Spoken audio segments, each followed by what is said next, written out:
vous avez retrouvé la force aux Écritures? Est-ce que vous avez retrouvé l'Écriture? Nous lisons Jésus-Christ. Dieu est pour nous un refuge et un abri, un secours qui ne manque jamais de la détresse. Elle m'a dit un secours qui ne manque jamais de la détresse. Encore une seconde fois, s'il vous plaît. Très bien. Il est un fleuve dont les courants réjouissent la cité de Dieu, le sanctuaire des demeures du Très-Haut. Dieu est au milieu d'elle. Elle n'est point ébranlée. Continuons ensemble. Dieu la secourt dès l'aube du matin. Dis encore, Dieu la secourt dès l'aube du matin. Encore plus fort, Dieu la secourt dès l'aube du matin.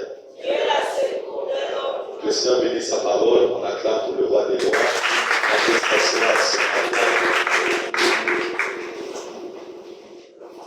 J'aimerais dire merci au Seigneur pour ta présence en ces lieux. Nous sommes en train de parler de bâtiment sur un nouveau sujet, Ebenezer. Est-ce qu'on peut dire Ebenezer? Ebenezer signifie jusqu'ici l'Éternel m'a secouru. J'aimerais te rassurer, si les hommes qui me voient en vie ce matin, tu as envie, là d'autres qui avaient souhaité que ta vie s'arrête depuis le 1er janvier. Et puisqu'ils avaient le dernier mot sur ta vie, Dieu a permis que tu sois encore ici. Est-ce que tu crois cela? Et j'aimerais te rassurer, c'est que Dieu t'a secouru jusqu'ici. Dieu avec moi, Dieu m'a secouru jusqu'ici. Et ce matin, je suis venu dire à quelqu'un pour ce premier jour que Dieu est un secours qui ne manque jamais dans la détresse. Dieu est un secours qui ne manque jamais. Quand tout le monde n'est plus là, Dieu est un secours qui ne manque jamais dans la détresse. Quelqu'un traverse des situations étranges, je vais te rassurer, ton secours s'appelle Dieu. Quelqu'un se trouve au bout de lui-même, je vais te rassurer ce matin, ton secours s'appelle Dieu.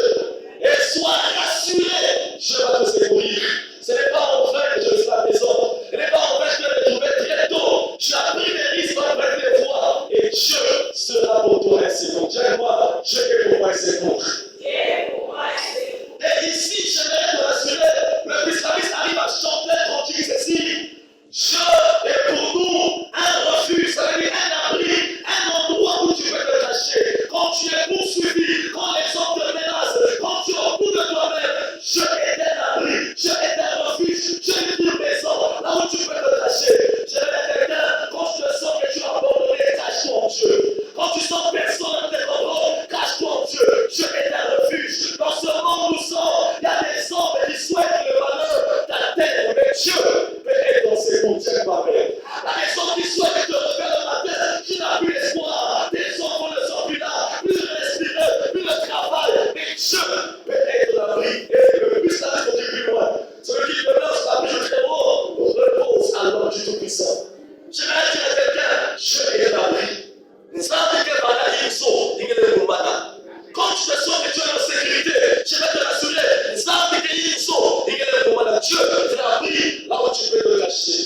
Mais pas seulement un abri, Dieu porte un abri. Dieu plus fort un abri. Dieu n'est pas seulement une maison où je vais cacher, mais Dieu est un abri. Ça veut dire, c'est un fondement, c'est un pouvoir, c'est une puissance. Dans ce monde où nous sommes, chacun s'appuie sur quelque chose. Mais je vais te rassurer, toi ton appui sur être Dieu. C'est-à-dire quand l'appui est Dieu, on peut te prendre tout, mais on ne te prendra jamais Dieu. Quand l'appui c'est Dieu, on peut te ravir tout, mais on ne te prendra jamais Dieu. Je vais dire quelqu'un qui se dit ce soir, tu n'as aucun pouvoir. Je vais te rassurer, tu as un pouvoir, et ton pouvoir c'est Dieu. David c'est ce que mon Dieu pour moi est un refuge, et ton nom c'est un appui. Mais ce que j'ai aimé ce matin, il dit, c'est un secours qui ne manque jamais au temps de la détresse. Elle m'a dit un secours qui ne manque jamais au temps de la détresse. J'aimerais te rassurer, le premier problème, la première bataille avec l'homme, c'est le problème du péché. Il m'a dit péché. Vraiment, nous tous le savons. Si elle me montre des problèmes, c'est à cause de la chute. Mais j'aimerais te rassurer, Dieu est un secours même pour le péché. Allez, quand je te sens que tu es capable à commettre, tu vas abandonner la dureté, tu vas abandonner la haine, tu vas abandonner le mensonge, tu n'arrives pas. Et même les hommes vont se dire, mais toi là,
dire un mot. Tu penses que tu as abandonné, mais tu n'as pas abandonné. Tu pries, mais tu n'as pas de réponse. Je vais te dire, Dieu est un secours. Tu jeûnes, pas de réponse. Tiens là, Dieu est un secours. Le langage de Dieu, c'est aussi le silence. Parfois, il permet d'abord qu'on se moque de toi, c'est la fin. À la fin, il va te relever. Je dis à quelqu'un ce matin, peu importe les moqueries, peu importe l'humiliation, peu importe la honte, peu importe tout, je peux arriver à te relever. Là où tu étais en bas, change ton histoire à caractère obligatoire au nom de Jésus. Ça, il peut le faire. Elle est en bas, plus rien à espérer. En bas, plus rien à espérer. J'ai seulement écrit, on va interpréter que j'ai le temps. Après, on dit encore. Mais on dit ceci, cette femme est adultère, qu'est-ce qu'ils vont faire? C'est mis encore d'écrire. Non, avant d'écrire, pose la question. Celui d'entre vous qui est sans péché, prend la pierre le premier et jette sur elle. Amis, c'est que chacun d'eux, accusé par sa propre conscience, se retirait un à un. Tu sais, très souvent parce que nous ne comprenons pas la vie, parce que nous ne savons pas inverser les rôles. Enfin, quand tu condamnes les autres, change le rôle. Si c'était toi qui avait volé et qu'on veut l'appliquer, ta réponse sera quoi? Qu'on te tue ou qu'on te pardonne? En face, toi, on te pardonne. Mais si c'est l'autre qu'on a attrapé, qu'on veut tuer, mon bébé, faut que voyage. J'aimerais un voisin. Dis voisin. Apprends à inverser le rôle. Dis apprends à inverser le rôle. Tu vois, une soeur a perdu son papa. Je te l'ai dit, ah non, elle aussi, elle est âgée. Tu connais la douleur de père d'un père, il faut respecter ceux qui a perdu un parent. Tu sais, quand tu n'as pas encore traversé l'épreuve de ton monde, toi tu me traverses. Le jour que tu en traverseras, tu comprendras c'est quoi la vie.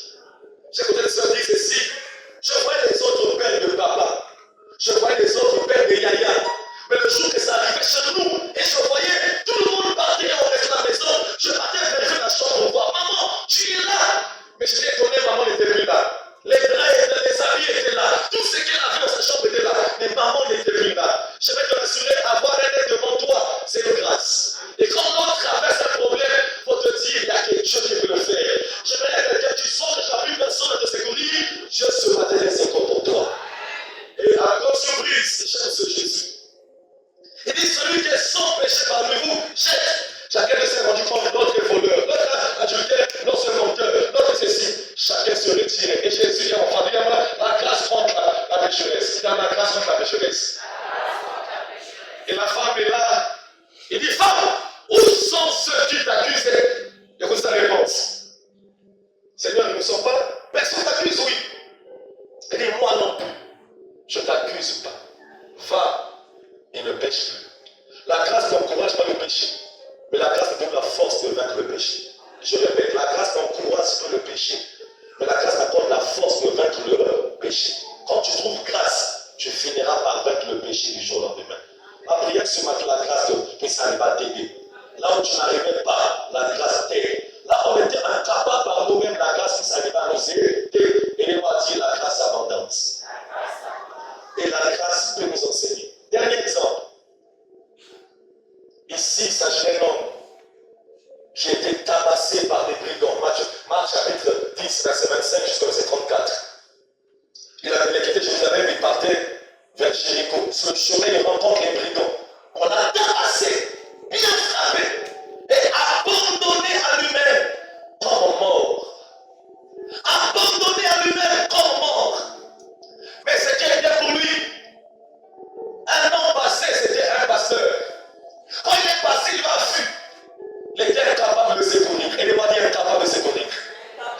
Il y aura des moments, tu auras des problèmes. Tu comptais sur le frère Christo. Mais ce jour-là, le frère Christo ne fait rien. Il y aura des problèmes que tu peux traverser. Je comptais sur le frère aussi. Le frère aussi ne fait rien. Je vais te rassurer. Je vais te remettre ça pour que tu reconnaisses que c'est lui qui compte. Je peux le faire. C'est pas que le frère aussi te hait, mais Dieu endurcit son cœur pour que toi tu puisses reconnaître que le secours de l'homme n'est que vanité. Le vrai secours vient de Dieu.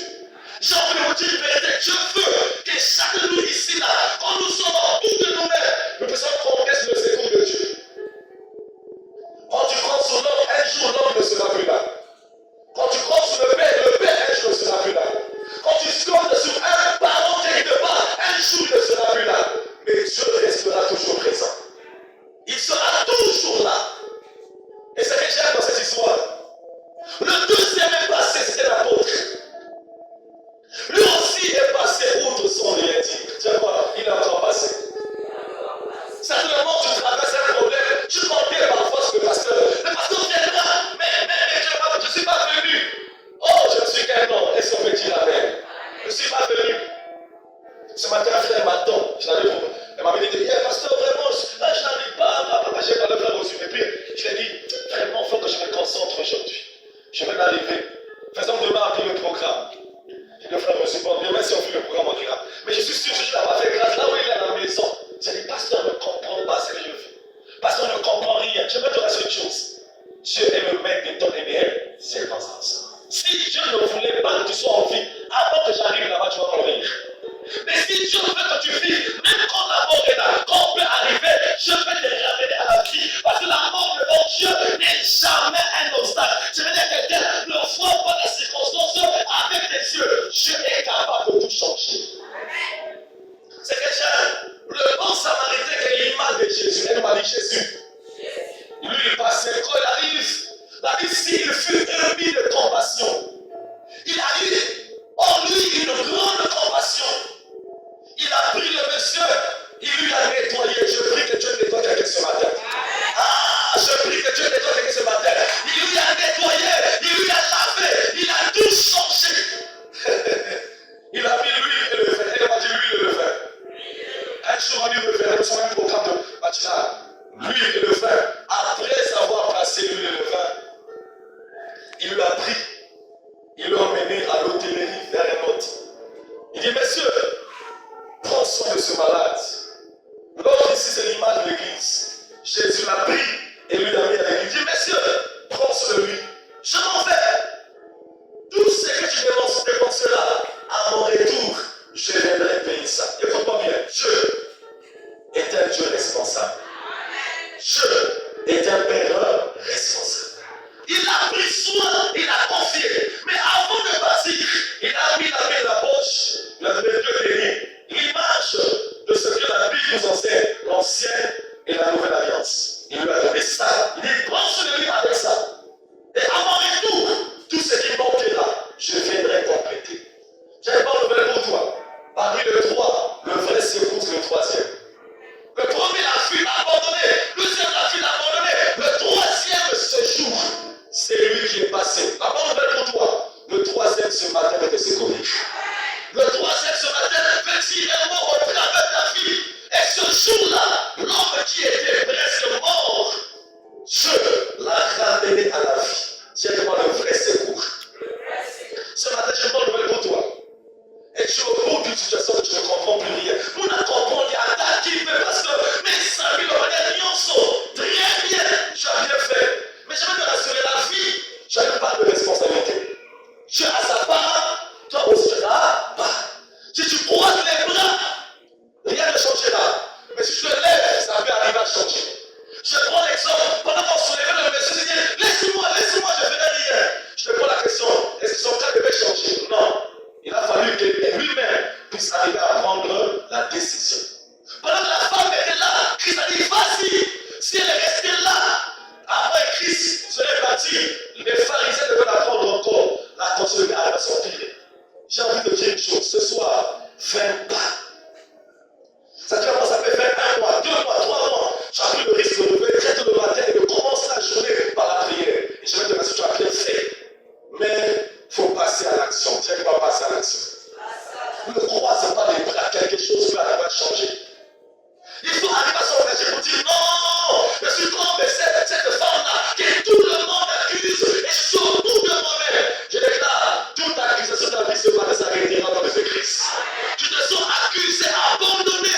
Je verrai qu'il s'arrête au nom de Jésus. Vous savez des choses, je prie que toute influence de la mort qui s'est levée et qui veut t'empêcher à croire que ta vie peut changer, ce matin aussi, ça arrivera à s'arrêter. Tu te vois que plus rien ne peut se faire. Moi, de la part de Dieu, je te rassure, Dieu est un secours par rapport à ton histoire. Et pour finir, si Dieu a secouru la femme adultère, si Dieu a secouru l'homme tabassé par les briques,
ce matin, c'est moi qui va le